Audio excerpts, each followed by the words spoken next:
yang resah itu saya ikut resah. Mau kita bongkar lagi ya kontroversi lagi. Jadi menurut teman kita Madiun AE, Pak, Nggih.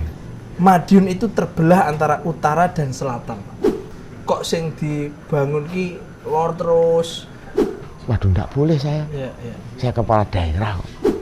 Ini nanti lho Pak Bupati, namanya Pak Bupati hancur ini nanti. Terus kalau saya pulang ke rumah, misalnya dari rumah sakit dari luar itu, pokoknya kalau sudah ada sarung ditaruh di ruang kerja saya, itu artinya saya tidak boleh masuk kamar. harus tidur di ruang kerja berarti. Kok sembing? Nggak tahu. Nggak pernah ditanyakan, Pak? Nggak pernah. Istri saya ya. Istri manggil innalillahi. Masa nggak dipanggil sayang gitu? Nggak. Mertua saya ya. Aduh. Iya gitu. Aku sungkan ya Artako. Karena tulisannya merah, Pak. Tapi aku tidak woco lah. Maju lagi enggak, Pak, tahun depan?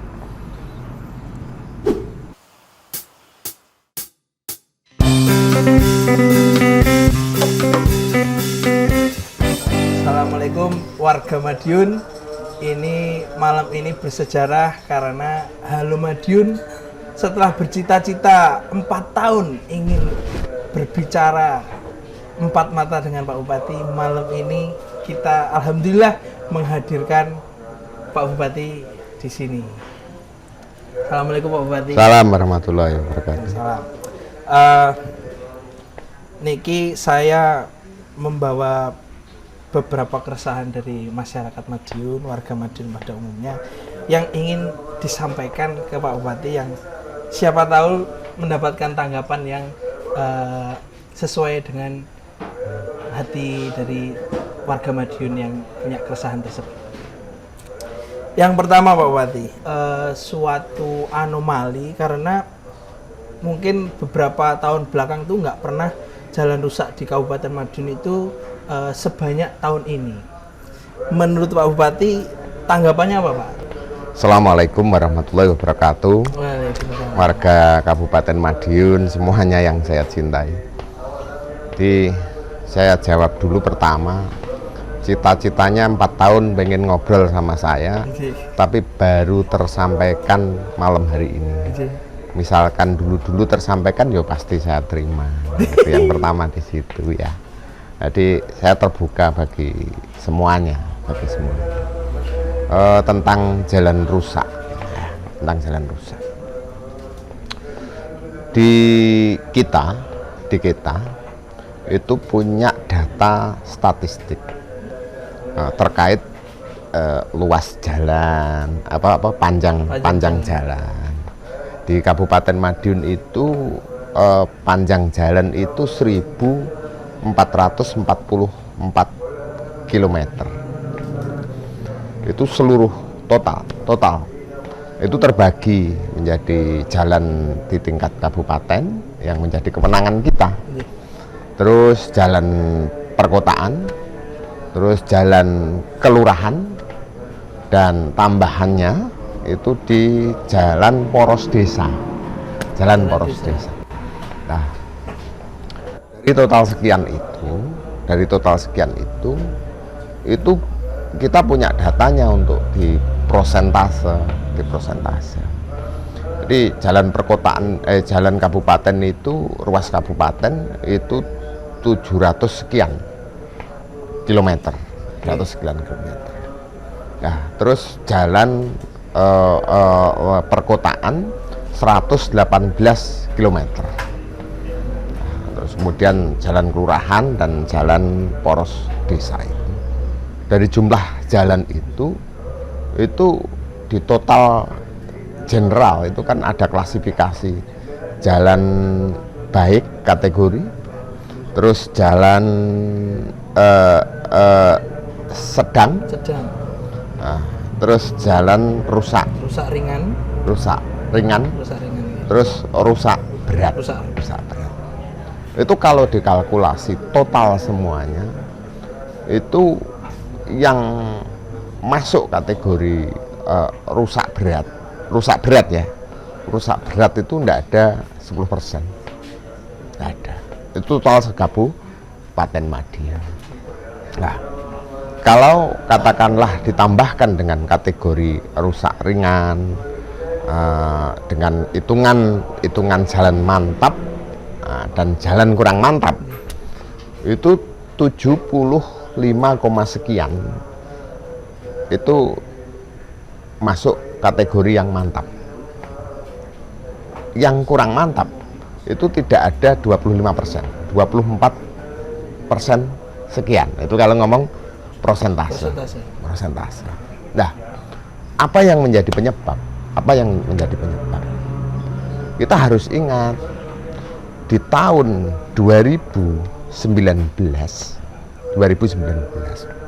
kita itu ada bencana banjir. Betul. Banjir itu untuk rehab rekonnya itu juga butuh biaya yang sangat tinggi. Nah, akan tetapi itu nambahi belanja modal karena ada tanggungan terkait rehab rekon akibat banjir. Nah, tidak hanya jalan saja, ada yang jembatan, ada yang bangunan-bangunan lainnya, yang infrastruktur lainnya. Nah, terus diingatkan lagi tahun 2020 itu ada COVID kita. Kasus pertama itu tanggal se-Indonesia itu 2 Maret. Nah, kita sudah mulai rapat pertama itu saya ingat tanggal 5 Maret 2020. Ya, itulah yang kemudian merubah keadaan semuanya. Karena apa? Apapun keselamatan masyarakat itu nomor 1. Terkait COVID, Pak Kiai. COVID. Nah, akhirnya apa? Kesampingkan semuanya. Dan itu cukup banyak selisih biaya untuk perawatan jalan, juga terkikis untuk keselamatan manusia. Bagaimana kita penanganan terhadap COVID-19 itu tahun 2020, 21 dan 22. Karena apa? APBD itu sudah ada penggunaannya. Ini untuk belanja operasi berapa, untuk belanja modal berapa, untuk belanja BTT berapa, untuk belanja transfer berapa. Nah, di Kabupaten Madiun kita punya skema.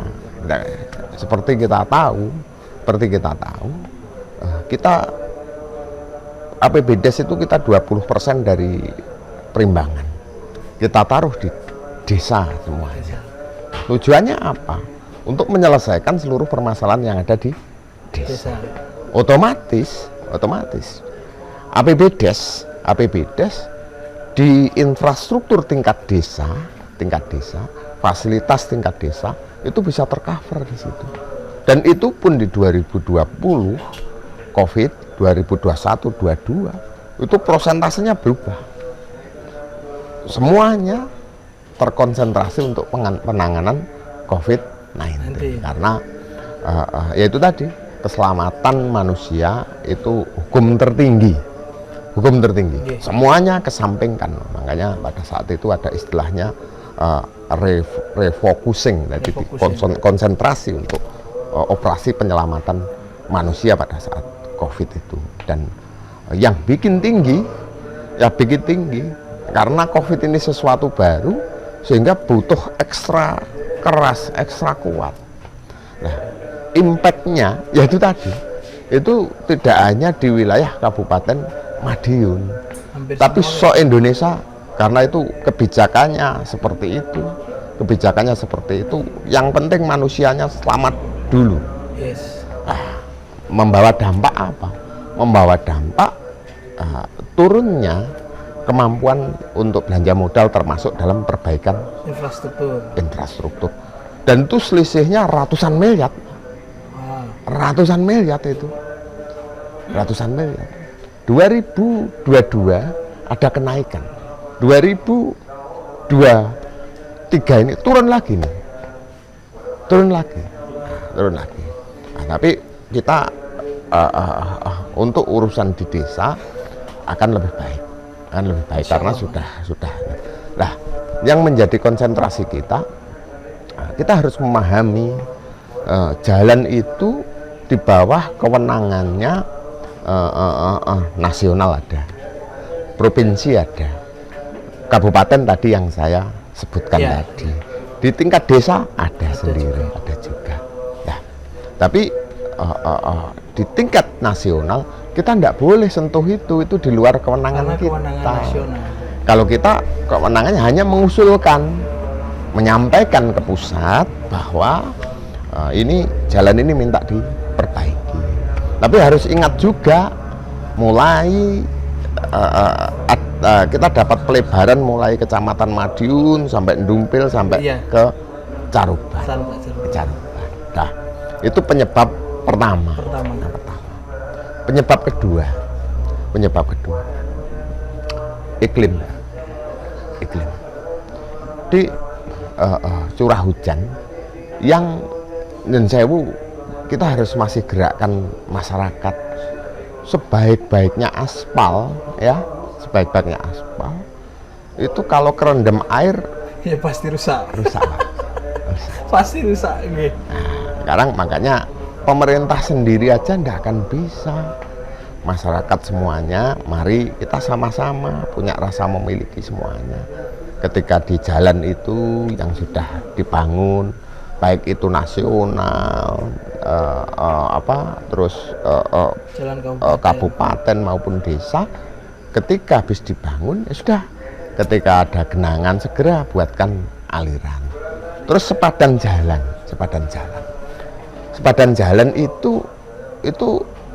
itu harus keras posisi tanahnya, biar jalan itu ketika dilewati itu tidak goyang.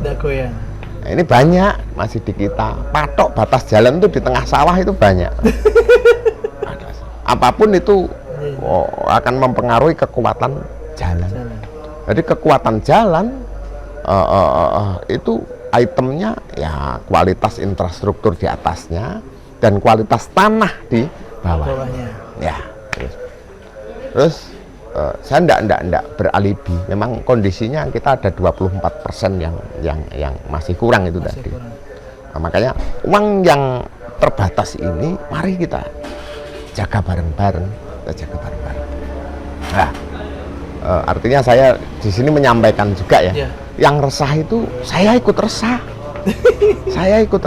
Oh, berarti tahun 2023 ini kira-kira anggarannya masuk nggak Pak untuk perbaikan jalan? Masuk. Ini yang 2023 itu belum semuanya dijalankan. Masih di tahap perencanaan, masih lelang di UKPBJ, pengadaan barang jalan belum kita jalankan, dan titik-titik semuanya prioritasnya ada. Nah, terus lagi jalan itu ada kelasnya, ada jalan kelas yang kelas jalan itu boleh dilewati truk besar-besar, kendaraan berat itu boleh. Ya, yang ada yang enggak boleh. Nah, itu dalam rangka menjaga semuanya. Kalau tanpa rasa memiliki masyarakat terhadap itu semua sulit. Karena apa? Rata-rata belum ada laporan, justru kita yang nemukan. Ini, Pak, ada jalan itu usianya cuman 3 bulan 4 bulan enggak ada. Sudah rusak. Itu pasti yang wah ini pas bangunannya dikorupsi, ini bangunannya begini. Saya sering turun ke jalan, ternyata dilewati kendaraan yang bukan kelasnya. Ya pasti rusak. Karena nilai ekonomis di situ. Tapi pada saat ada kegiatan yang merusak jalan, hampir semuanya tidak ada protes. Berarti memang keterlibatan warga untuk merawat jalan juga harus ini, Pak nih. Betul. Itu sepadan jalan itu tadi. Sungai sama. Ya. Sungai sama. Tapi yo nggak apa-apa masyarakat menyampaikan pendapat itu sah-sah saja, boleh. Dan saya juga harus terima keluhan mereka semuanya. Tapi intinya saya pun juga ikut resah. Karena ya mau nggak mau ya. Tapi memang kondisi itu tadi. Dan Iya. hari ini katakanlah 2023 COVID-nya sudah berlalu. Sudah berlalu. Secara apa ya, dari sisi kesehatan sudah berlalu. Tapi dari sisi di luar kesehatan, dari sisi sosial, dari sisi pertumbuhan ekonomi belum, masih intervensi harus di situ semua. Nah, masyarakat berpikirnya hari ini, coba berpikir mulai 2020 terjadi ini, 2021 terjadi ini. Ada sebab dan akibat lah. Iya betul. Siap. Jadi emang sama-sama resah ya. Oh iya. Pak Bupati ini sama kameramennya disuruh untuk minum kopi dan ngemil dulu. Monggo Pak Bupati diunjuk kopi ini pun. Halo. Yang ini ku nek duduk wartawan enak ya. Karo ngopi. Ngapunten lho Pak. Rodok celulek niki pembawa acara nih. Ngapunten lho Pak Bupati. Alhamdulillah ini agak ada pencerahan Pak soal jalan. Berarti ada harapan mudah-mudahan di tahun 2003 ini lebih baik insya Allah Pak Nggih. Saya kemarin sempat temukan jalan tanami pisang di pertigaan, enggak, tikungan. Padahal yang rusak cuma tikungan aja. Lanjut bagus. Yang sebelumnya juga bagus. Kenapa? Ya memang di situ airnya ngendong posisi lah, itu menggenang. Enggak ada yang apa mengalirkan saluran. Dan rata-rata hari ini pembangunan itu apa ya, hampir rata itu nutup semua saluran. Jadi itu harus ada apa ya, kesadaran di setiap rumah membangun itu harus bagaimana upaya ini fasilitas ini nanti bisa terjaga enggak fasilitas ini. Enggak, sekarang kan banyak yang ditutupi atas lokan langsung dibuat dicor bangunan itu kenyataan yang meresahkan memang Pak. Itu kalau mau kita bongkar lagi ya kontroversi lagi kan gitu ya. Banyak slogan yang hilang memang Pak. Itu harus diakui. Dan kita juga pelan-pelan namanya saya itu selaku kepala daerah ya apa? Saya itu harus mengakomodir semua keinginan masyarakat. Nah, keinginan itu tidak satu. Keinginan masyarakat itu sejumlah penduduk di Kabupaten Madiun itu beda-beda semua. 700.000 sekian loh. Iya, beda-beda semua. Jadi ya makanya ada namanya prioritas. Ini juga heboh dalam beberapa bulan terakhir terkait dengan adanya alat penerangan jalan yang baru Pak, yang KPBU itu Pak. Nah ini itu banyak warga itu bertanya-tanya Pak, dan memang tidak ada jawabannya. Ini kesempatan ini saya juga mau tanya nih Pak. KPBU ini banyak pertanyaan warga itu. Satu, siapa yang bayar listrik untuk penerangan jalannya? Kemudian ada yang menanya kok lokasinya kok bukan di Bulak, bukan di apa istilahnya kalau yang di Saraden tuh yang hutan-hutan itu kok enggak di situ. Itu pertanyaan terkait dengan KPBU. Kemudian yang paling penting juga Pak, sebenarnya apa urgensi pemasangan 7.400 lampu ini di Kabupaten Madiun? Kenapa kok lampu dulu? Kenapa bukan istilahnya penguatan pariwisata, bukan penguatan branding kampung pesilat, bukan hal-hal itu? Kenapa lampu? Itu juga menjadi pertanyaan. Iya. Ini dasarnya dulu. KPBU itu artinya kerjasama pemerintah dengan badan usaha. Itu KPBU. Ilustrasinya begini. Yang tadi saya sampaikan, APBD itu dibagi ya untuk belanja operasi, belanja modal, belanja PTT, terus belanja transfer. Jadi ibarat A dan B. Kalau saya pengen memperbesar B, saya harus tekan biaya yang ada di A. Saya pengen memperbesar A, saya harus perkecil biaya yang ada di B. B. Nah, KPBU ini bagaimana saya pengen B itu besar tanpa membuat A ini kecil. Kecil. Jadi itu kita injek dari KPBU itu, dari skema KPBU itu, dan itu ada rumusannya. Kita 2 tahun mengerjakan itu. Persiapan KPBU itu mulai bagaimana di tingkatan Pemda sendiri itu ada pemikiran yang satu frekuensi bahwa ini betul ini. Terus kemudian menginjak tahap-tahap berikutnya. Lah, yang perlu dipahami, kita itu beli layanan. Makanya ada istilahnya AP, Available Payment. Itu maksimal. Kita per tahun, ini kan jangkanya 10 tahun lampu ini.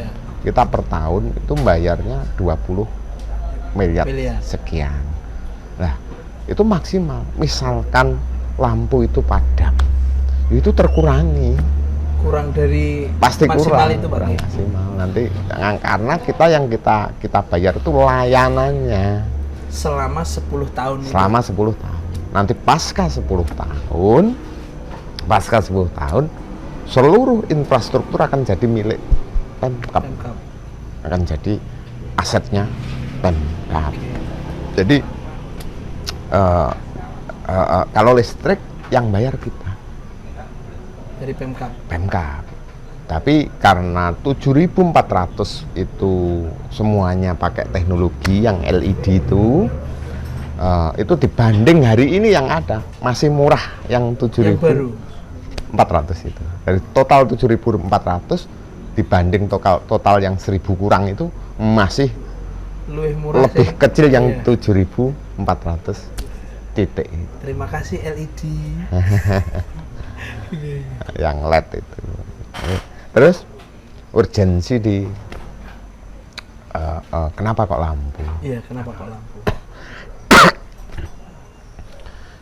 Kita investasi di wilayah kita ini untuk investasi industri jalan. Sampai hari ini Kabupaten Madiun masuk wilayah investasi padat. Itu yang memberi peringkat nasional, wilayah padat itu. Nah, tapi untuk industri jasa itu masih rendah. Nah, kita harus merubah semuanya. Kita sudah lakukan pemberdayaan dari awal saya jabat, konsentrasi di pemberdayaan masyarakat, pemberdayaan ujungnya di kemandirian, itu mulai tingkat desa, tingkat kabupaten semuanya. Nah, itu pemberdayaan sudah, produk kita itu sudah ada banyak produk sekali, produk banyak. Nah, ketika lampu ini kita nyalakan, itu urgensinya ada 3. Satu, bagaimana angka kriminalitas turun, angka kecelakaan lalu lintas turun, dan gitu ya, turun. Nah, biar apa? Nah, kalau sudah kriminalitas rendah, kecelakaan rendah, pasti akan rasa nyaman itu akan ada. Nah, keluar rumah sudah tidak was-was lagi. Yang ketiga apa?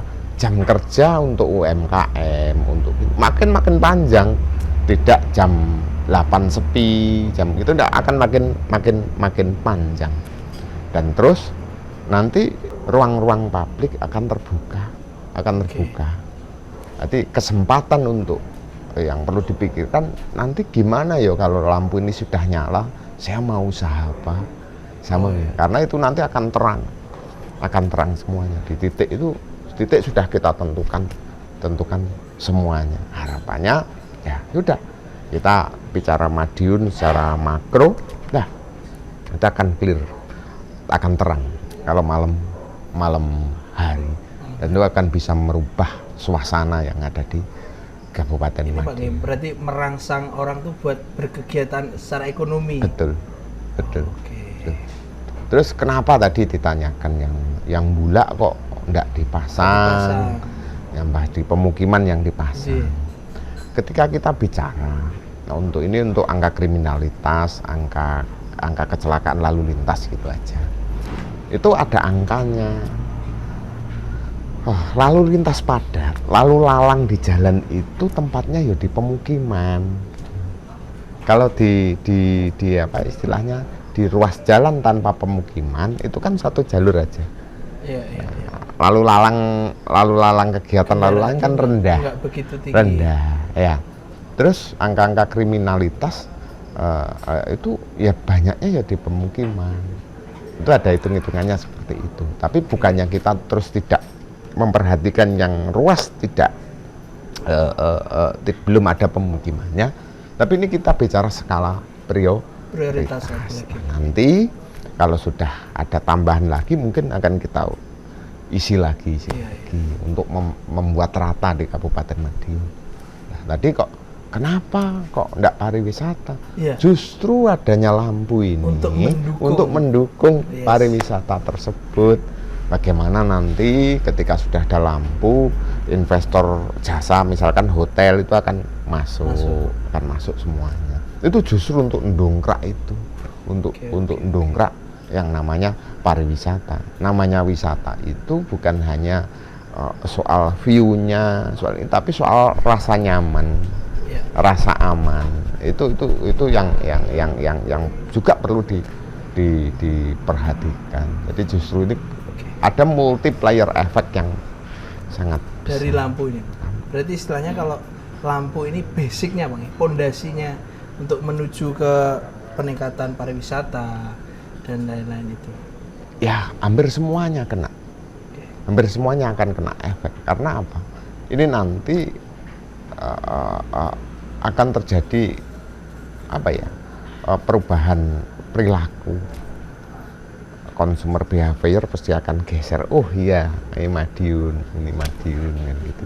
Iya sih Pak. Kalau soalnya mengaca pada apa yang terjadi di Dumpil itu kayaknya kan juga gara-gara suasananya jadi lebih terang kan, langsung banyak warung dan public area akan tambah banyak. Di utaranya ini ada Dumpil, nanti di Njiwan ke barat, di Wungu ke timur, Madiun, Kaibon ke selatan. Itu kena semua karena hampir rata lah ini, hampir rata. Jadi tidak hanya terkonsentrasi di sini saja, tidak, tapi seluruh kabupaten. Oke, ini Pak, apa harapan Pak Bupati ke masyarakat setelah tiang-tiang lampu ini nanti menyala semua? Kan rencananya menyala 18 Juli. Nanti harapannya untuk ke masyarakatnya apa Pak? Jenengan. Yang penting saya mohon doanya agar jalan semuanya sukses lah. Itu yang pertama. Yang kedua, ini infrastruktur ini program dari pemerintah daerah. Nah, yang pertama, mari kita jaga bareng-bareng. Nanti rasa memiliki harus ditunjukkan. Nanti lampu itu nyalanya harus maksimal juga. Nanti kalau ada ada pepohonan yang merintangi atau apa, sudah itu diselesaikan di tingkat lokal aja, Jadi saling menjaga lah, saling menjaga. Yang terpenting kita harus mulai berpikir setelah lampu ini nyala nanti kita mau berkegiatan apa? Kegiatan yang positif tentunya. Kegiatan yang positif. Yang mau bekerja, yang mau buka usaha apa? Nah, yang katakanlah public area yang mungkin tidak terpikirkan tumbuh. Itu terus mau. Nah, harusnya mulai berpikir seperti itu. Harapan saya seperti itu. Harusnya dari sekarang mulai disiapkan, Bang. Bisa menangkap itu. Bisa menangkap. Nggak usah berdebat, ini nggak usah, ya itu aja nanti dipersiapkan karena itu ya dari masyarakat untuk masyarakat. Saya akan lebih senang ketika dengan adanya lampu ini semuanya bisa merasakan dampaknya, dampak bagusnya. Setelah KPBU di APJ lampu ini jalan dan kita dapat apresiasi dari Kementerian Keuangan dan itu ketat banget itu seluruh resiko ada di PJPK. Iya. PJPK itu saya. Udah. Saya lihat skemanya, Pak. Skemanya ya kan? Iya. Ya sudah, demi kebaikan semuanya. Nanti kita sudah rencanakan, habis ini kita ada KPBU jalan. Oke. KPBU jalan, ada KPBU sampah. Ini sudah mulai berproses di situ. Nah, karena multiplier efeknya sangat luar biasa. Saya juga membayangkan begitu sih, Pak. Terang benderang memang kunci, Pak, Iya. untuk sebuah peradaban. Baru minggu ini itu heboh soal kamera Etle. Apa sih moconya? Aku izin moco iki. Yang bener Etle apa Etle ya? Etle. Kamera Etle, Pak. Itu kelap-kelip flash di terutama di Caruban di seputar Gang 9 itu banyak yang ini kecelek gitu. Iki dikira CCTV apa segala macam. Itu kan ternyata emang dari kepolisian. Ya. Itu ada hubungannya nggak, Pak, sama KPBU ini, Pak? Sama alat penerangan jalan. Kok bareng-bareng untuk kesannya? Ini sebenarnya yang harus menjawab Pak Kapolres. Pak Kapolres.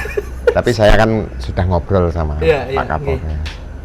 Jadi ruhnya Etle itu untuk menekan transaksional yang manusia ketemu pelanggar, petugas ketemu pelanggar lalu lintas. Jadi tidak akan ada transaksi. Ruhnya di situ dulu. Ruhnya di situ. Karena itu akan secara resmi. Jadi tidak akan ada negosiasi. Dan itu sepertinya kan juga harapan masyarakat sebenarnya, ya kan? Iya. Tapi ya itu tadi. Yang sejauh yang saya tahu, Etle itu untuk menjawab masyarakat keresahan juga, itu sebenarnya, Pak. Sebenarnya. Tapi basa ngono masyarakat tambah resah karena nggak bisa naik motor tanpa helm lagi. Iya. Terus lagi yang saya tahu Inkar di Madiun, yang Inkar itu yang di atas mobil keliling ada 2. Oh, yang keliling di kabupaten? Ada 2. Wow, ada 2. Ada 2 itu. Tapi yang titik-titik itu saya kurang paham. Tapi maksudnya ya seperti itu, untuk menghindari ketemunya antara pelanggar lalu lintas dan sama penegaknya itu. Sama penegaknya. Itu jadi ya. Justru harusnya baik, Pak. Iya. Tambah resah masyarakat, bingung aku ya. Tapi sebenarnya esensinya kenapa harus pakai helm? Memang helm itu yang perlu diamankan untuk kitanya kok. Kitanya. Ya, siap. Terjawab sudah, nggih. Pak Bupati, terkait dengan literasi, Pak Bupati. Ini kan zaman sekarang generasi muda kayaknya kok semakin lama semakin males baca buku, males ke perpustakaan. Padahal perpustakaan Kabupaten Madiun sekarang kan gedungnya baru, bagus, fasilitas juga lengkap. Tanggapan Pak Bupati berapa, Pak? Kenapa kita bangun gedung itu, ya itu tadi. Kita perbaiki fasilitas di perpus, ya itu tadi. Pengennya kita seringnya baca buku, harus sesering baca status itu tadi. Ya. Iya kan? Iya. Dan saya ya itu tadi, setarnya kebodohan itu ketika kita berhenti belajar sampai usia berapapun. Yes. Jadi jangan dimulai. Terus khusus untuk ibu bapak guru semuanya, tanamkan ke anak-anak didik mulai kecil sampai setingkat SMA, bahkan di sini ada UNS. Yes. Saya berharap arahkan siswa-siswa untuk kunjungan ke perpustakaan untuk bagaimana mendorong semangat literasi. Yes. Karena yang bisa ambil alih perintah terhadap anak-anak pasti guru-gurunya. Siap. Anak-anak ya tergantung yang ngarahkan seperti apa. Ya, harapannya saya besar sekali untuk itu. Harus sering-sering ke perpustakaan ya? Di Pak Guru sama Bu Guru atau bahkan kepala sekolah, semua di tingkat apapun, nanti sambil berjalan akan kita perbaiki terus perpustakaan sesuai dengan keinginan siswa supaya seperti apa biar nyaman. Yes. Bahkan turun pun nggak masalah, Ya. turun pun nggak masalah. Oke. Itu yang bisa dorong guru-gurunya. Nah, perpustakaan kayak di sini keren lah. Keren Pak, keren banget. Terus ini Pak, ini ada keresahan yang sebenarnya baru muncul juga 4 atau 3 tahun terakhir Pak. Jadi menurut teman kita Madiun AE Pak, Okay. Madiun itu terbelah antara utara dan selatan Pak. Madiun Utara dan Madiun Selatan. Nah, kemudian banyak warga itu yang punya pendapat pembangunan Kabupaten Madiun ini utara sentris Pak. Kok sing dibangun ki lor terus, sing kidulan piye? Menurut Pak Bupati pripun Pak? Menanggapi tanggapan itu Pak?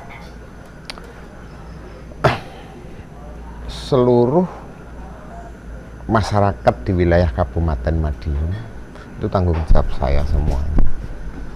Saya tidak boleh istilahnya Jawa mban cindi mban jilatan, tidak boleh. Yes. Berat sebelah saya tidak boleh.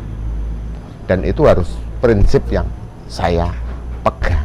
Nggak boleh seperti itu. Semuanya ada perhitungannya. Intervensi kita di mana. Nah, dan harus diakui juga, memang ibu kota Kabupaten Madiun itu tempatnya di Caruban. Itu dirintis PP 52 tahun 2010. Itu merintisnya ini, kalau PP-nya aja 2010, rintisannya pasti sebelum 2010 kemarin. Saya menemukan Pak, itu ternyata Caruban itu dibina untuk menjadi kota sejak tahun 80-an Pak. Sejak Bupati Pak Kadiono. Ya. Saya menemukan Narasinya. sumber datanya. Ya. Saya bicaranya regulasinya, Ya. nah, PP-nya. Dulu Mejayan. Ya. Mejayan. Itu mulai 2010, memang 2010 ditetapkan ibu kota Kabupaten Madiun tempatnya di Caruban. Dulu belum Caruban, Mejayan. Dulu nggih. Berubahnya Caruban itu PP 3 2019. Lah, ibu kota itu membawa konsekuensi. Bagaimana ciri ibu kota itu harus ada. Bukan kok utara sentris, enggak. Nanti saya juga punya datanya. Yang wilayah selatan seperti apa. Ya, tapi ya itu tadi harus disadari bahwa ibu kota itu tempatnya itu resmi digagas. Kalau menurut PP-nya PP 52 2010. Nah, saya ini kan tinggal melanjutkan saja. Melanjutkan bagaimana membuat ibu kota ini semakin ciri ibu kota itu ada. Tanpa meninggalkan wilayah lain. Karena apa? Begini. Kenapa 20% itu kita taruh di desa? Itu terjadi disparitas dulu, kesenjangan antara perkotaan dan perdesaan. Nah, dengan 20% rata. Sekabupaten tuh rata itu. Pembangunan desanya rata. Iya. Hasilnya apa? Hasilnya hari ini kita sudah tidak ada lagi namanya desa berkembang. Tahun 2021 kita tidak lagi desa tertinggal, tidak ada. Ini desa berkembang tidak ada. Adanya desa maju dan mandiri. Itu efek dari 20% tadi. Nah, tapi ya kalau pendapat seperti itu nanti itu coba dilihat lagi seperti apa. Nanti kalau perlu ya ngobrol lagi sama saya. Saya enggak elok kalau nunjukkan gini-gini. Enggak elok juga, tapi di pikiran dan hati saya ketika memprioritaskan satu wilayah dan siapa, waduh enggak boleh saya. Saya kepala daerah. Saya itu punya tanggung jawab semuanya dari sisi kewilayahan dan masyarakatnya. Tidak boleh saya mendahulukan sana sini ketinggalan, enggak, semuanya sama. Makanya kita punya yang namanya prioritas itu tadi. Kalau di sini memang ibu kotanya di sini. Iya, mau nggak mau Pak ya. Saya kan tinggal melanjutkan saja ibu kotanya di sini. Gitu. Tapi kalau menurut Pak Bupati, Ya. ideal nggak Pak Caruban itu jadi ibu kota? Menurut Pak Bupati? Jadi itu kalau kita melanjutkan regulasi, kita nanti akan ada intervensi. Ya, nanti sama pandangannya, semuanya misalkan pengen, ibu kota kenapa enggak di sini? Sudah, itu rundingannya sudah Bertahun-tahun tahun yang lalu. Iya, Udah. iya, okay. Dan semuanya sudah ada intervensi. Ya, nanti kita buat yang lebih baik. Makanya sebelum COVID dulu kita punya perencanaan bagaimana ini ada tembus, ada jalur-jalur. Ya, itu memang mau dibikin ya Pak. Tapi yuk kalah sama COVID, saya enggak bisa ungkapkan. Nah ini kita akan flashback beberapa tahun yang belakang ini. Saya memahami betul menjadi kepala daerah kan sulit Pak Nggih.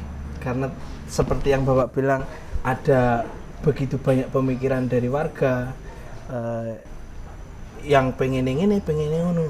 Nah, apalagi ketika kemarin COVID itu, di masa yang sulit itu kan pro kontra Pak Nggih, terkait one gate system dan lain sebagainya.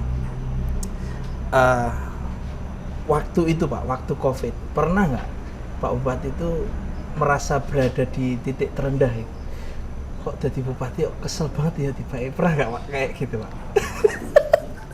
Saya itu kadang penasaran loh Pak, saya itu ya rodok pengangguran gini, rumah saku ya wis kesel, tapi ketika membayangkan Pak Bupati waktu COVID harus setiap hari keliling, terus ada pro kontra, diomong ini, diomong ngono, pernah nggak merasa ternyata berat ya, seberat ini jadi bupati, berada di titik itu, pernah nggak Pak? Di posisi saya itu tidak boleh marah, tidak boleh ngersulo, tidak boleh. Ya, sudah, namanya kita jalani semuanya. Jadi kalau situasi itu kita terus-terusan, mulai saya jabat 2018 akhir, Iya. 2019 banjir, 2020 awal COVID. Iya. Sampai 2021, 2022. Dua, iya. Saya pikir masyarakat tahu semua betapa sulitnya kita semua menghadapi COVID. Betul, nggih.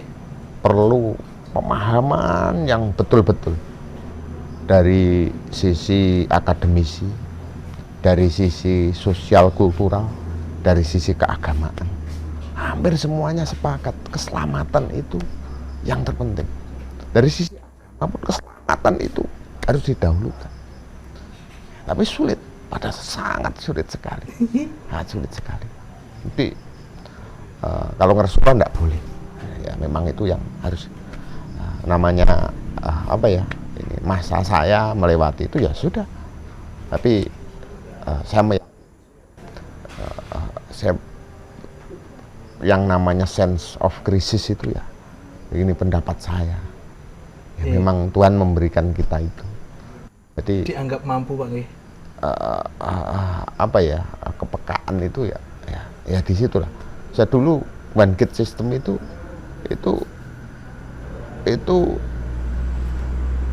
keputusan yang harus saya ambil. Karena apa? Ini data, kita mainnya data. Sementara masyarakat belum banyak yang percaya COVID ini ada. Yes. Pakai masker pun sulit, Pak. Sulit. Harus, waduh, yang bikin high cost. Memahamkan untuk sama-sama kita hadapi bareng-bareng. Kalau sudah sama-sama, mudah Pak. Nah, terus pemahaman frekuensi yang sama itu sulitnya minta ampun. Dan pada saat itu data kita dalam satu itu di Madiun itu ada yang meninggal 5 orang, beda kecamatan. Hari pertama 5, besoknya 6, besoknya 7. Laporannya kan ke saya masuk nggih. kecamatan A ada yang meninggal, kecamatan B enggak tahu. Kalau orang kecamatan ada yang meninggal, orang kecamatan C enggak tahu. Kalau orang kecamatan B ada yang meninggal dan seterusnya. Tapi data itu jadi satu sama kita. Nah, saya harus ambil keputusan di tengah kegalauan masyarakat. Sudah kita putuskan, sudah untuk keselamatan semuanya, udah kita jalankan one gate system untuk apa ya, menyelamatkan masyarakat itu. Nah, pada saat itu nggak populer pada saat itu apa ya, hampir semuanya memikirkan saya, Pak, ini nanti lho Pak Bupati, namanya Pak Bupati hancur ini nanti karena kontroversi, karena begini. Sudah, saya sampaikan itu pada saat rapat itu, sudahlah, ya lebih baik nama saya hancur tapi masyarakat selamat daripada nama saya tetap baik karena saya tidak berani ambil keputusan. Akhirnya masyarakat tiap hari tambah yang meninggal gitu.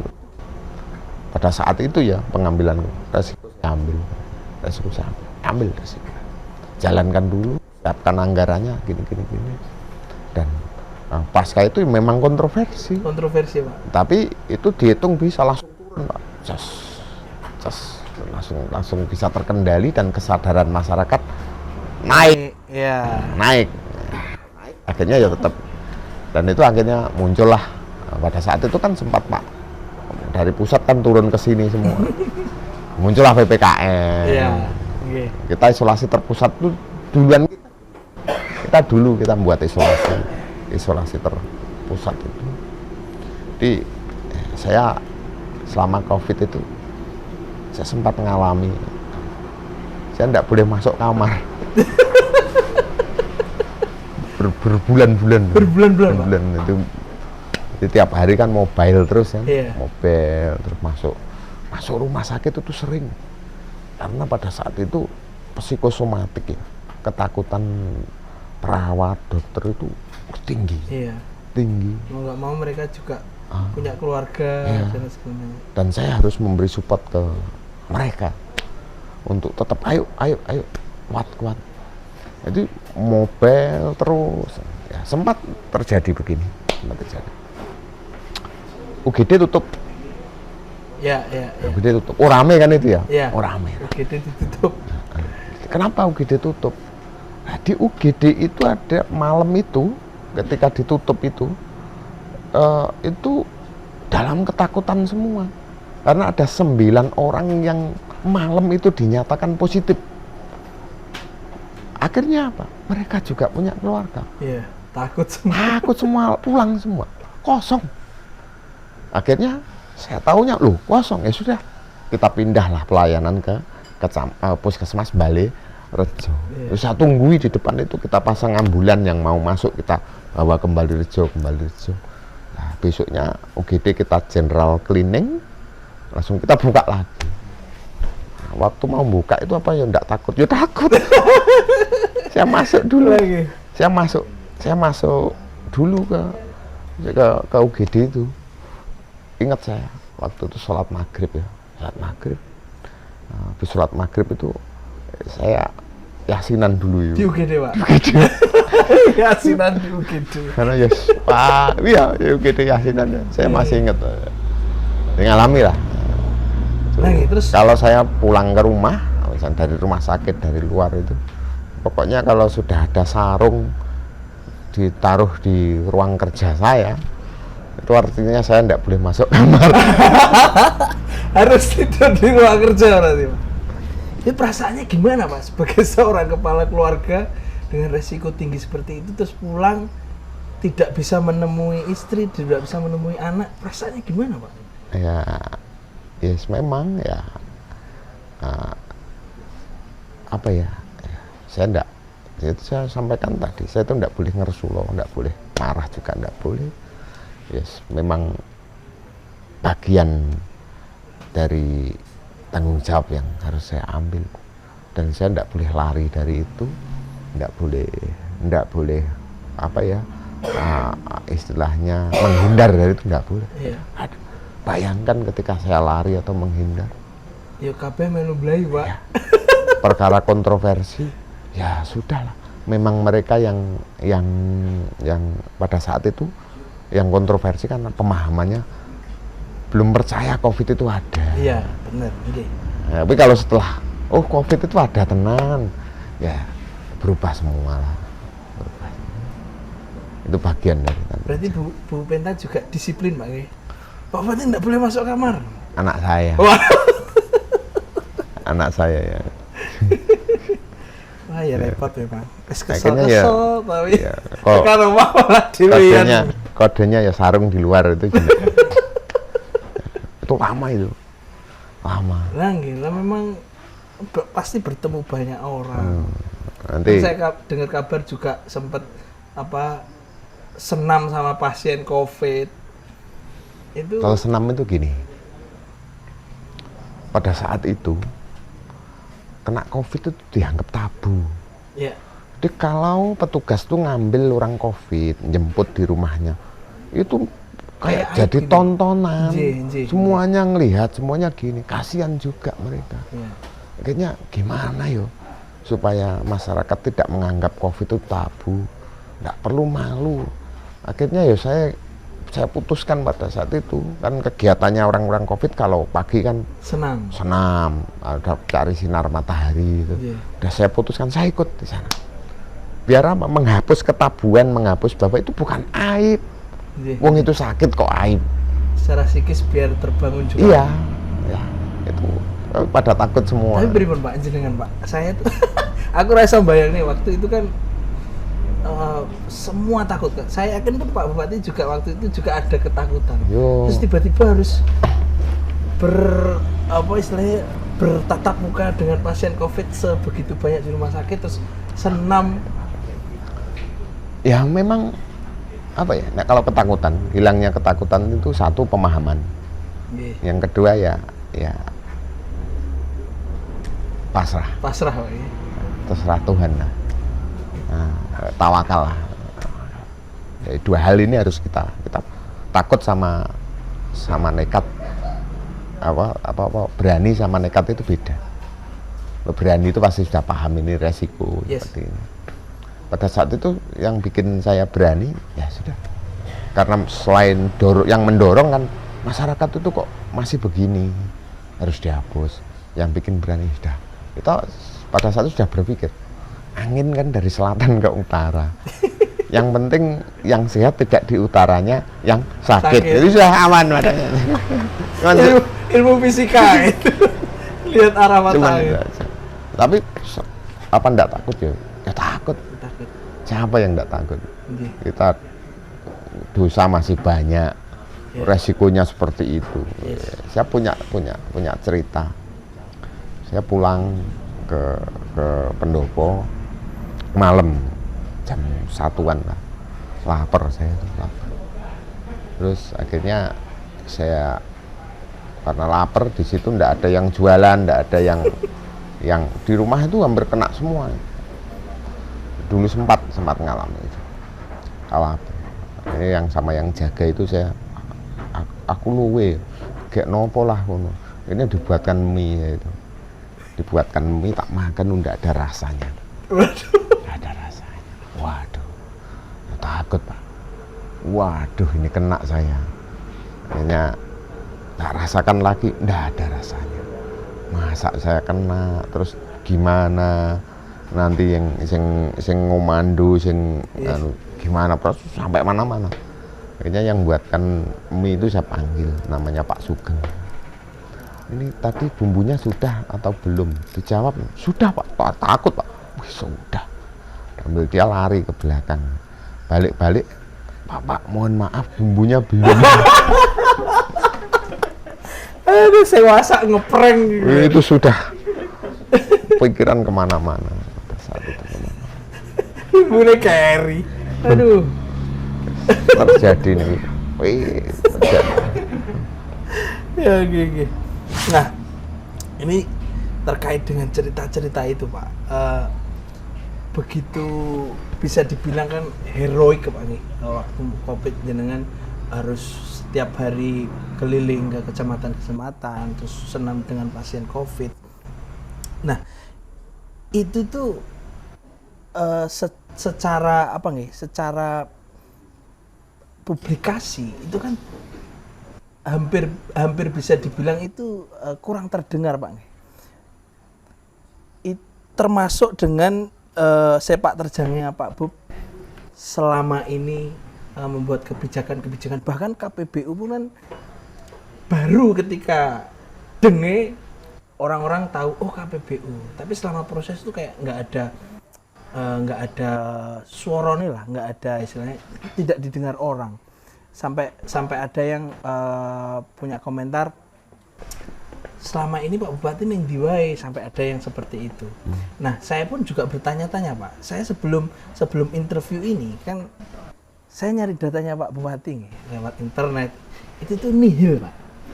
Itu saya mohon klarifikasi Pak. Itu sebenarnya disengaja atau memang jenengan tidak apa istilahnya, tidak pegiat media sosial, tidak main Facebook, tidak main Twitter atau Instagram. Jadi tiap orang itu punya tipologi sendiri-sendiri. Saya sepertinya tipologi itu saya pokoknya kerja itu aja. Ayo kerja. KPBU itu rapat mulai awal itu yang mimpin saya langsung. Tiap rapat yang mimpin saya langsung. Persiapan 2 tahun. Pas pada saat itu sudah di tengah-tengah Covid itu rapat Pak. Sudah mulai pembahasan. Yang mimpin rapatnya selalu pendopo, semuanya hadir. Ini contoh seperti itu. Tapi ya memang itu style saja lah. Style. Saya tidak bisa berpikir aku harus dipublish apapun, tidak pernah. Berarti Pak Bupati tidak ada kepikiran bahwa publikasi untuk apa kegiatan sehari-hari itu sebuah kebutuhan gitu Pak untuk disampaikan ke masyarakat. Gitu. Saya nyari datanya Pak Bupati sulitnya bukan main. Iya. Sulitnya bukan main. Karena ya style itu. Misalkan jenengan sendiri tipologi kerja Pak, masalah selesaikan, potensi kita angkat, dan itu enggak sehari selesai, enggak terus Pak. Nah, akhirnya iklim itu ide itu ada. Saya enggak nyun sewu, saya enggak, bukan tipologi yang seremoni harus dipublis gitu Pak ya. Kadang-kadang aja. Enggak. Tapi saya punya inisiatif, ayo nanti publikasikan. Saya enggak pernah punya inisiatif. Kita kerja.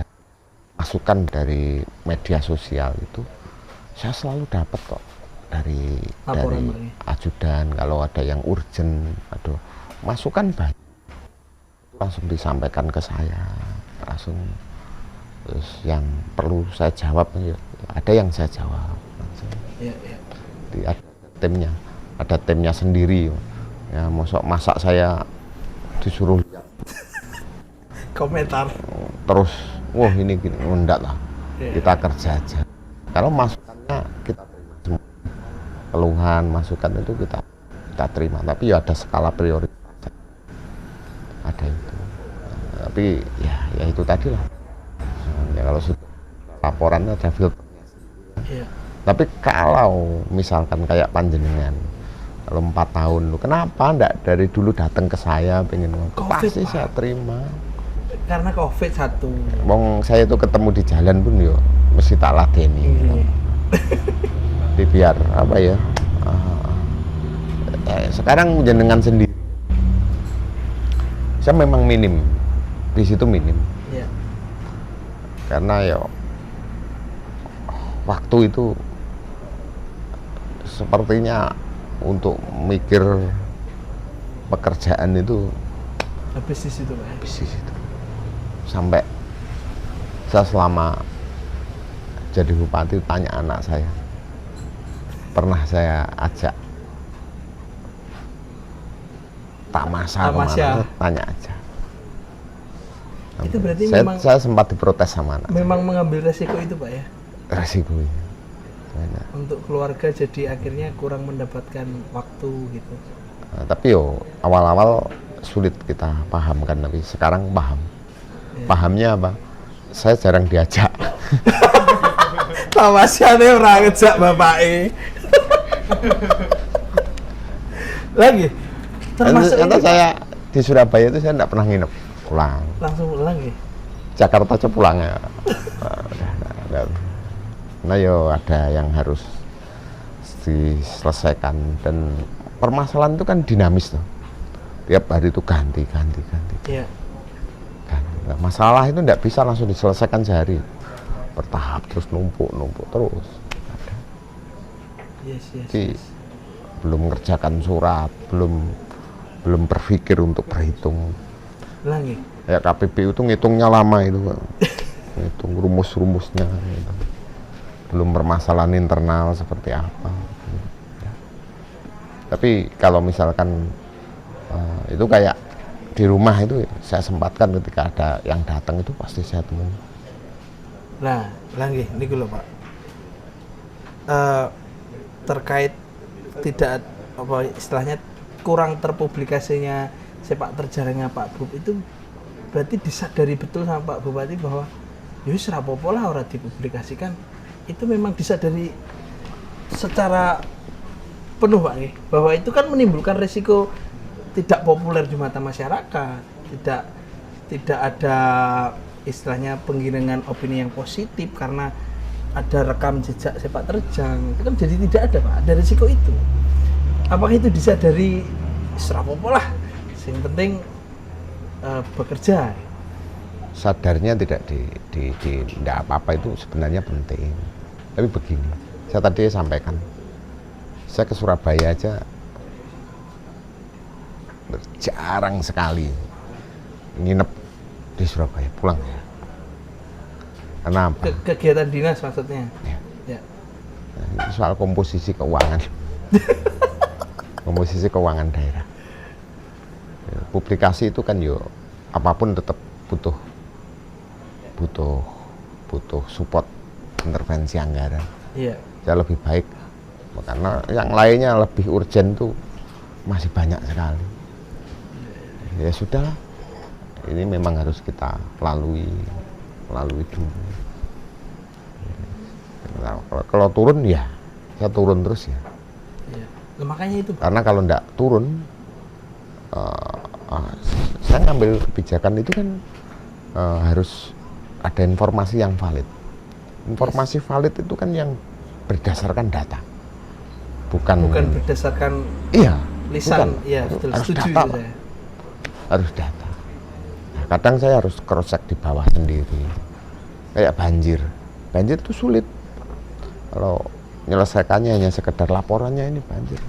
Tapi kalau turun sendiri tahu Pak, ini menjadi penyebabnya, ini hulunya di sini, ini prosesnya di sini, langsung tahu, kebijakan itu jadi mantep Pak. Jalankan ini. Ya. Bedanya di situ. Makanya saya lebih baik turun ke bawah. Ya turun pun ya kadangkala di mobil itu kesempatan tidur saya. Kadang sering tidur. Kalau enggak itu kadang bawa surat. Tapi kan mobilnya bukan mobil mewah Pak. Bukan mobil Alphard yang nyaman sikile iso ngene kan boten Pak. Enggak apa-apa Pak. Pertanyaan selanjutnya Pak, ini terkait dengan Pak Bupati yang dikenal sebagai banser yang militan dan sejak muda. Menurut Pak Bupati, menjadi banser itu asiknya apa Pak?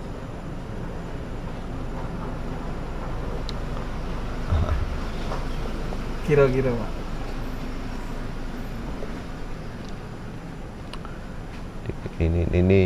Ini sudah paham. Jadi kayak saya itu yang saya sadari, saya itu memetik buah dari tanaman orang tua pasti nanam kebaikan lah. Nggih. Saya sendiri juga ya pengen nanam baik, dan kita itu di situ ada ruang belajarnya. Dari awal memang ya saya akui ya, di NU juga kita tuh butuh pagar untuk kita tetap istiqomah jadi baik. Karena apa? Itu tadi saya masih punya tanggungan, anak saya 2 Yes. yang kalau saya nanti tetap baik, kalau umur saya nutut ya saya ikut metik, tapi kan tidak nutut, yang metik pasti anak saya. Di dalam organisasi itu sangat luas sekali. Bagaimana pemahaman tentang wawasan kebangsaan, tentang religius, spiritual, ada semua. Ya, itu akan membentuk karakter, akan jadi karakter building kita. Yes. Itu soal cara pandang. Jadi tidak kita itu pomone bener dewi. Nggih. Enggak. Ya, kita belajar mengakui bahwa belum tentu loh orang lain itu kita itu lebih baik dari orang lain, belum tentu. Bisa jadi mereka juga lebih baik. Jadi kesadaran memang harus kita pacu betul. Jadi di dalam namanya organisasi itu seperti itu, dan rata-rata mereka hampir rata-rata satu hal, pengen ikut nanam kebaikan aja. Kalau jadi banser kan kumpul sama orang-orang yang tokoh-tokoh agama. Kalau kita dekat sama mereka kan hati kita itu tidak jadi keras kan. Lebih ayem, Pak.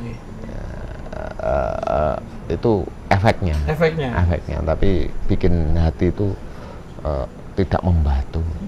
Saya dulu batasi sempat. Saya maksimal dalam 21 hari saya harus ketemu sama Pak Kiai atau ketemu Tok. Duduk aja, minta nasihatnya, dulu sempat saya disiplin seperti itu. Di pemahaman itu kita cari terus, dan termasuk saya sampai hari ini pun masih tahap belajar semuanya. Kita belajar karena apa? Dimulainya kebodohan itu ketika kita berhenti belajar. Ya, merasa pintar itu start kebodohan dimulai. Yes. Suka nyalahkan itu udah itu jadi soal cara pandang aja untuk memperluas. Banser memberikan itu, Pak, ya? Ke pribadi saya. Pribadi. NO-nya, bansernya. Yes. Mas sejak umur berapa, Pak, jadi banser?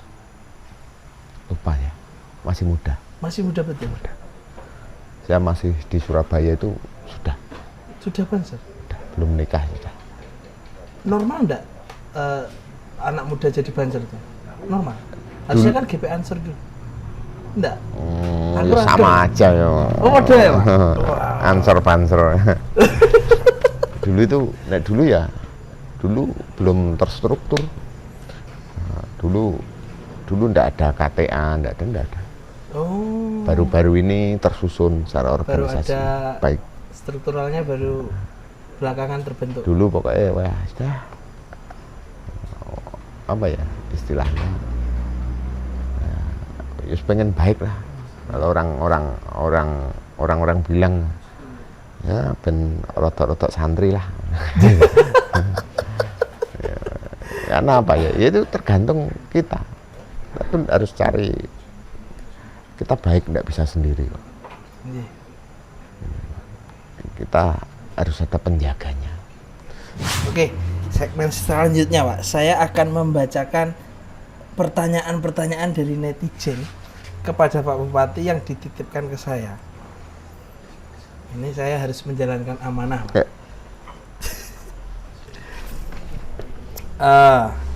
Oke, pertanyaan pertama ini mengganggu nggak gini? Nggak ya? Aman ya? Pertanyaan pertama dari @Ariudi. Nyuwun tulung disampaikan sektor pariwisata eh, dikembangkan yang betulan ben nek ditakoni konco-konco wisata ning Madiun aku gak ngangong. Pripun Pak tanggapannya terkait wisata Madiun Pak? Kalau siapa si Ari, Ari itu memang perhatian di situ. Di Madiun itu yang wisata tingkat desa, yang tingkat kabupaten itu sudah mulai bermunculan. Coba dibantu mereka untuk bisa declare. Yang baru-baru banyak, yang baru-baru banyak. Ini tahap untuk naik peringkat, dan itu ya. Nah, tapi harus disadari, zaman COVID kemarin 2020, 21, 22 wisata tutup enggak? tutup total Pak. Tutup total. Makanya kalau si Ari ini nanti punya kemampuan untuk itu, kalau dari pertanyaan dia itu kan pegiat wisata. Ya coba, ayo ikut bantulah. Kalau memang orang Madiun ya, bantu turun lah asesmen. Nanti pasti diakomodir sama Dinas Pariwisata. Siap. Dan itu cukup banyak Pak. Di Kari itu ada berapa, sampai Kecamatan Dagangan ada, di Ndolopo ada, Zaratan ada. Kita grade-nya lah, harapannya termasuk salah satunya Lampu. Ini juga untuk itu juga. Ya, untuk wisata. Alam ada, buatan juga ada. Siap. Karena bagian dari skema pemberdayaan kita Pok Darwis itu ada semua. Ada semua. Nah, tapi ya itu tadi. Bareng-bareng lah. Bareng-bareng ya, butuh proses. Insya Allah. Oke, selanjutnya dari Dava Ferianto. Lampu PJU yang baru dipasang, untuk perawatannya apa sudah diperkirakan? Saya yakin tidak sedikit, dan mekanisme semisal ada lampu yang padam bagaimana? Entah itu laporannya atau sudah ada sistem pendeteksian apabila ada lampu padam. Itu kita ndak ikut-ikutan ngerawat. Itu berarti pure dari badan. Iya. Oh, urusan ngerawat, urusan nanti ada yang mati, urusan BUP, badan usahanya, bukan urusan kita. Ya, tinggal mati ya kita tinggal motong bayarnya gitu aja. Jadi perawatannya ikut mereka. Deteksi laporan itu tiap nomor, tiap lampu itu ada nomornya nanti. Ada kodenya. Per lampu Pak ya? Per tiang lampu. Per tiang lampu. Nanti kode ini untuk menunjukkan kecamatan, ini menunjukkan desa, menunjukkan jalan dan titik. Tinggal foto kirim. Seperti siap, terjawab berarti. Selanjutnya Pak, dari Lisdia_Halufa. Pak Bupati, penanganan pengamen dan pengemis serta badut-badut di pinggir jalan ini cukup meresahkan, terutama di Masjid Jami, kayaknya orang Caruban.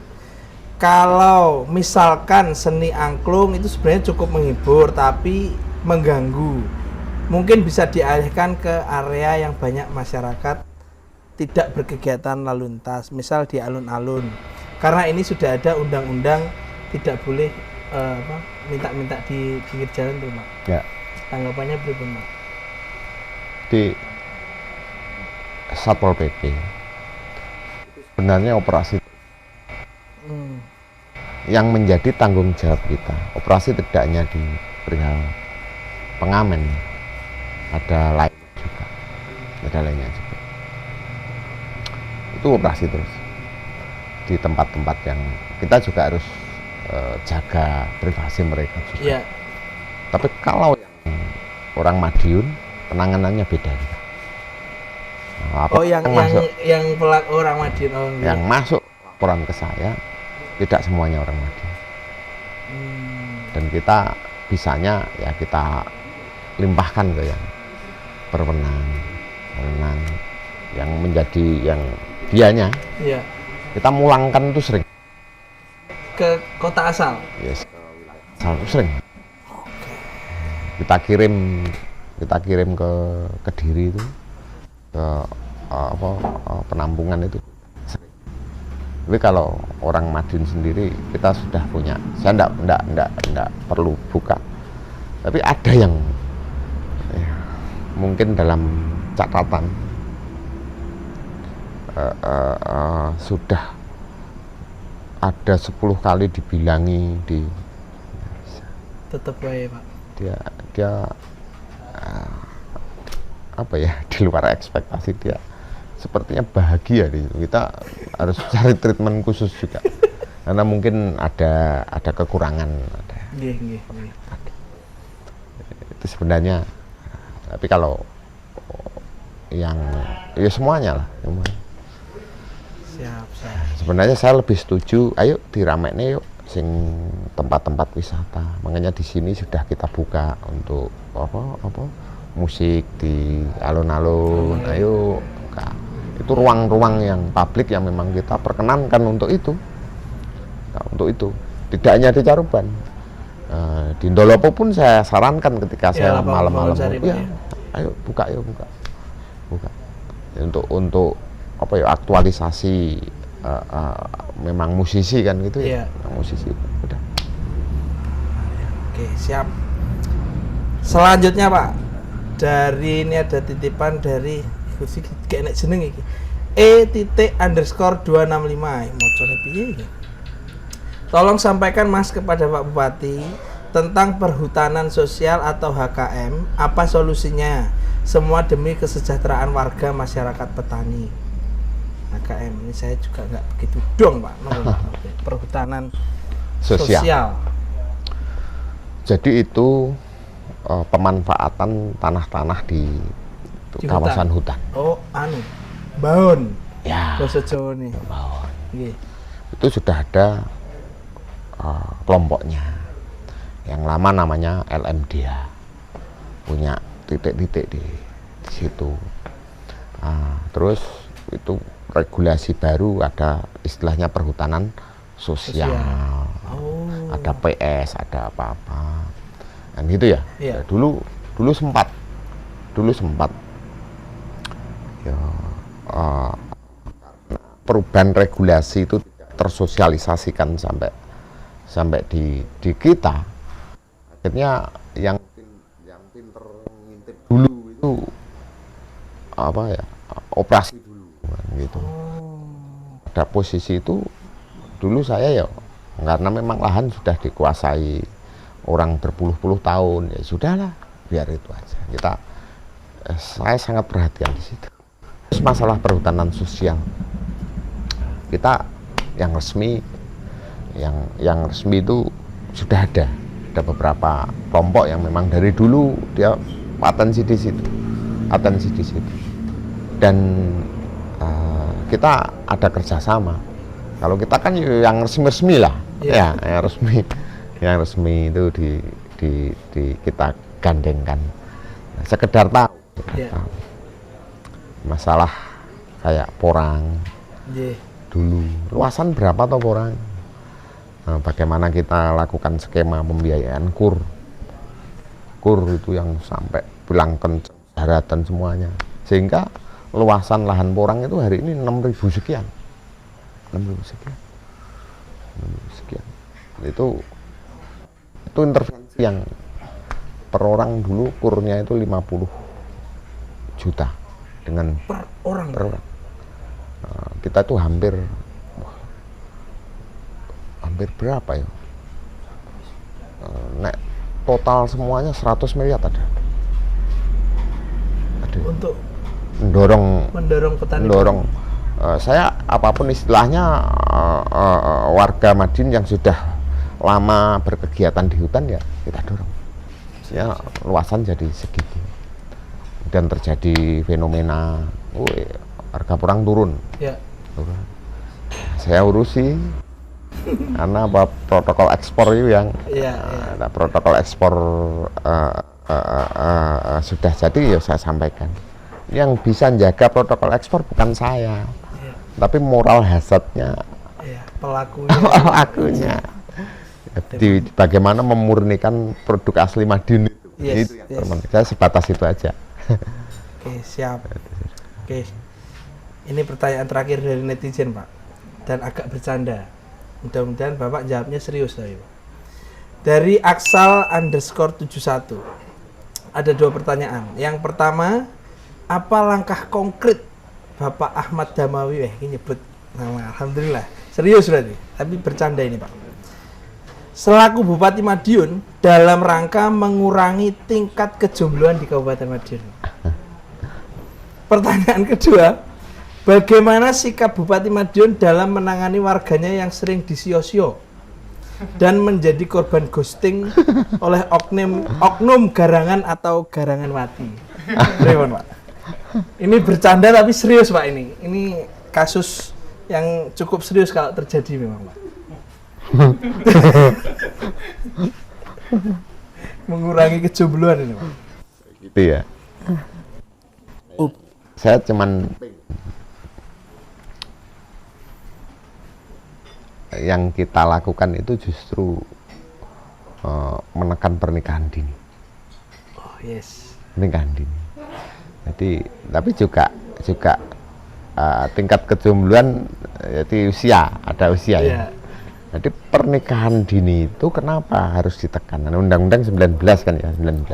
Itu akan berpengaruh. Jadi kalau di bawah usia 19 tahun itu kandungan belum siap. Belum siap. Ini ranking 31 se-Jawa Timur.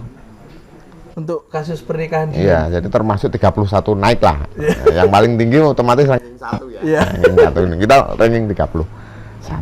Karena efeknya ke kandungan belum kuat, stunting nanti. Stunting. Tapi yang menjadi penyebab stunting bukan hanya itu saja. Stunting itu anak baru lahir itu kalau data 23%. Berarti ibunya yang harus kita intervensi. Yes. Satu, kurang darah. Satu lagi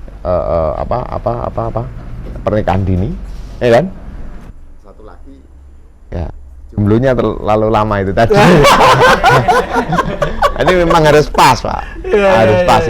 Kita pikir generasi ini, kita mikir generasi yang memang begitu. Nah, yang terpenting ya itu tadi.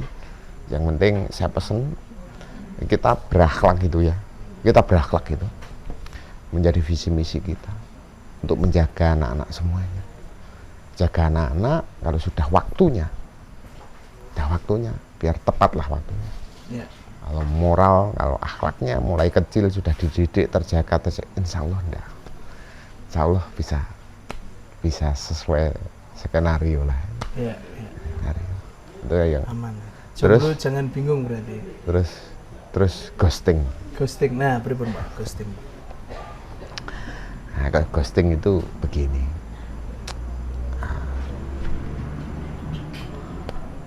Pemahamannya diperluas lah. Ya. Pemahamannya diperluas. Kalau pahamnya sudah luas. Jadi gini, kalau kalau nenek saya dulu pesan ke saya, wis ojo ngumunan. Jadi ternyata orang gumun itu ternyata kurang paham. Oh, Kalau sudah paham gumun enggak gitu. Iya. Iya kan? Iya. Kan? Kira-kira kalau pemahamannya cukup, kena ghosting enggak kira-kira? Harusnya enggak, Pak. Harusnya enggak. Ya. Harusnya enggak. Iya. Jadi ya, diganti. Ya, tetap diperkuatlah. Membaca yang baik-baik itu tetap diperkuat. Yang baca yang baik-baik tambahnya pengalaman, tambahnya ilmu. Ya, harus imbang dengan baca statusnya lah. Siap. Jangan statusnya lebih besar. Oke, siap. Mungkin bisa diunjuk dulu Pak. Iya. Ben rada lega. Oke, ini segmen terakhir Pak. Ini segmen kuis jawab singkat. Tapi nanti boleh ngasih penjelasan kenapa kok jawabannya itu. Oke, ini harus dijawab. Ya. Nggak boleh mikir Pak. Ya. Harus set. Set. Oke, pertanyaan pertama. Lebih suka dipanggil Pak Damawi atau Pak Kajimbing? Kajimbing. Kenapa Pak? Ibu saya manggilnya itu. Ibu tuh manggilnya kayak Jimbing. Iya. Masya Allah. Mbing. Mbing. Ya, Kenapa Pak? nggak tahu. Jadi kalau saya dipanggil itu ingat ibu saya. Oh, ada Ibu saya manggil. sejarah itu nggak ya? Kak Jimbing. Itu sejak kapan tuh Pak dipanggil Kak Jimbing? Sejak kecil. Sejak kecil? Mbingnya kecil. Mbingnya sejak kecil. Nek Kajine berarti laki-laki. Untuk muda masih muda saya sudah ketahuan. dipanggil- Ketahuan. Wah. Oh, Mbing sejak kecil Pak. Ya? Kecil. Padahal enggak ada loh Pak, namanya jenengan Kakak nggak ada saya, Mbingnya loh. kakak saya semuanya manggilnya itu karena ibu saya manggilnya itu. Mbing. Ya. Apa ya Mbing Pak? Ini Ahmad Damawi Ragil Saputra. Dawami pakai wawu. Dawam lagi. Enggak ada Mbingnya Pak. Nggak ada. Kok iso Mbing? Nggak tahu. Enggak pernah ditanyakan Pak. Nggak pernah. Berarti semua saudara manggilnya Iya. Mbing. Iya. Oh, menarik ini. Ibu saya ya. Dari Ibu. Istri saya ya. Istri manggilnya innalillahi. Masa gak dipanggil sayang gitu? Nggak. Mertua saya ya. Aduh. Iya gitu. Lah kok kabeh tiba-tiba manggilnya Mbing. Walah. Masa istri Mbing, Pak? Ya. Yo ndak, yo ada itunya. Ya mas lah. Iya. Oke, pertanyaan kedua. Touring apa mancing, Pak? Mancing. Mancing. Ya. Kenapa, Pak? Ketahanan pangan. Ketahanan pangan. Iya. Masuk akal. Kampanye gemar makan ikan. Oke, siap. Tapi ada pertanyaan serius soal mancing. Mancing itu kan Nyonya pernah se ekstrim apa dalam dunia mancing? Nggak pernah. Nggak pernah ekstrim? Saya Ya, nggak kan pernah. ada tuh yang mancing di Widas tuh saya pernah tahu sampai tinggal kepalanya nggak pernah. gitu. Nggak pernah. Belum pernah Saya supporter aja. supporter. Karena dulu lihat angka. Lihat angka ikan-ikan yang di pasar itu untuk konsumsi itu Iya. rata-rata impor dari luar Kabupaten Madiun, maksudnya ngambil dari luar Ngambil, Kabupaten iya. Madiun.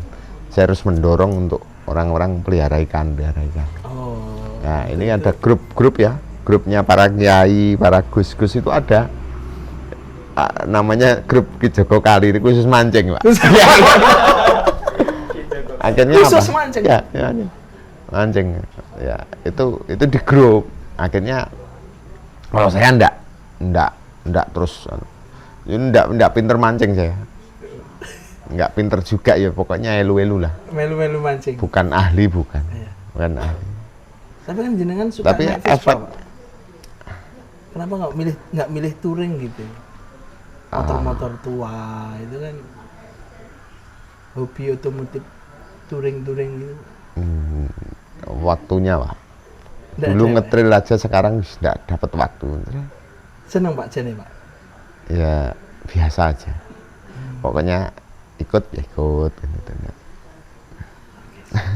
Saya menunggu apa? Jangan-jangan ada grup ulama-ulama touring ini ya.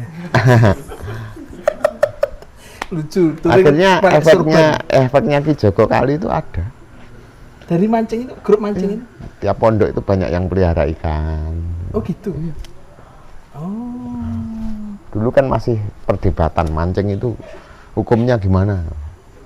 Ya. Ya. Dulu masih. Sekarang malah banyak yang pelihara ikan, Pak ya. Pelihara, efeknya di situ. Efeknya di situ. Wah, menarik ini. Oke, siap. Selanjutnya. Nah, ini terkait sama polemik nasi pecel, Pak. Saya berarti sebulan yang lalu itu saya pernah bikin konten tentang pecel itu harusnya pakai peyek, Pak, bukan pakai kerupuk. Nah, kalau pecel kok pakai kerupuk, itu berarti sudah keluar dari syariat. Kalau menurut Pak Bupati, pecel itu pakai peyek apa Pak? Pakai kerupuk? Yang penting enggak sego pecel iwak jaran. Kadung kesel gak bayaran.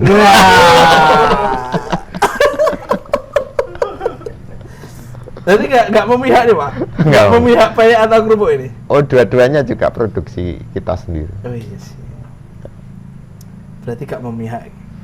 Bukan golongan saya Pak berarti. Oke, selanjutnya.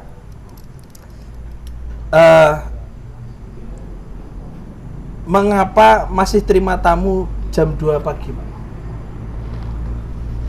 Lah orang datang masa enggak ditemui ya? Itu nggak normalnya jam terima tamu Pak tapi Pak. Tapi kalau Kan ditunggui jenengan gimana? bisa besok aja, itu kan sakit toh, Pak. Ya kasihan rumahnya jauh. Itu tetap ditemui sebentar-sebentar. Kadung nunggu. Sebentar apa orang sampai subuh jenengan. Nggak, belum yang satunya pulang, belum pulang datang lagi tuh. Nggak tahu saya kok. Ya, yang ditanya yang datang aja. Terima tamu jam 2 pagi. Nah, saya mau kadang dibilangi sama yang jaga itu, udah jangan lama-lama bilangnya. Nah, saya enggak berani bilang. Ngusir pulang ya enggak berani. Udah tak tunggui gitu aja. Nah, maksudnya enggak ada istirahatnya gitu loh Pak. Kayaknya kok enggak ada istirahatnya jenengan. Ya, istirahat lah. Sebenarnya tapi ada yang kadang dibilangnya ajudan wis jangan lama-lama. Tapi ini sebentar tapi sudah datang lagi ya. Nggak tahu WA-WA-an.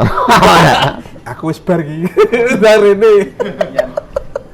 Tapi enggak setiap hari. Iya.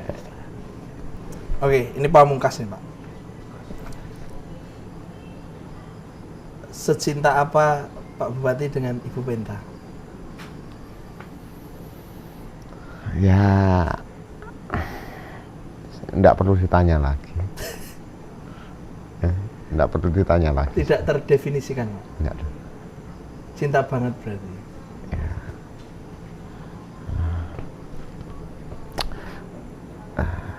Jadi, ini untuk anak muda ya? Iya. Orang yang cinta itu kalau orang yang kita cintai tidak membiarkan kita masuk neraka. Itu cinta sejati berarti. Menjaga Pak ya? Iya. Yang kedua baru ke tahap sayang. Yang itu naik di atasnya cinta. Nah, yang itu kita bisa menerima kekurangan. Meskipun kurang, ya nggak apa-apa udah. Yes. Yang ketiga rahmah. Itu tahapan tertinggi. Pengen tahu? Enggak Pak. Tanya Pak Kiai. Wah, lah niki Pak Kiai.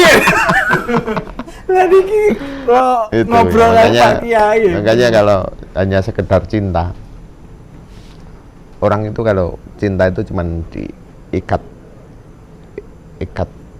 tali biasa, keselomot, putus ya. Tapi kalau sayang talinya lebih besar. Yes. Sayang lebih besar lagi. Kalau tapi yang paling besar ya itu tadi, ya sudah, itu yang terbaik menurut Tuhan. Ya. Itu sudah enggak, itu amanah yang saya sudah enggak di tahapannya ditanyai cinta atau enggak cinta. Tapi kalau harus menyebutkan satu yang paling istilahnya yang paling disukain Pak Bing dari sifat-sifatnya Bu Penta apa Pak? Kalau harus menjawab itu. Diajak susah kuat. Diajak susah kuat. Wow. Dulu ini Pak. Sekarang pun juga enggak tak tinggal itu ya enggak ngersul. Mboten ngersul Mas. Diambil alih. Saya keluar, anak saya yang ngurusi lagi. Kalau sudah seperti itu tidak perlu ditanyakan cinta. Kayak penyanyi. Alhamdulillah. Iki jane masih ada satu lagi Pak, tapi iya enggak apa-apa. Aku sungkan ya takok. Karena tulisannya merah Pak. Tapi ya kudu tak waca lah.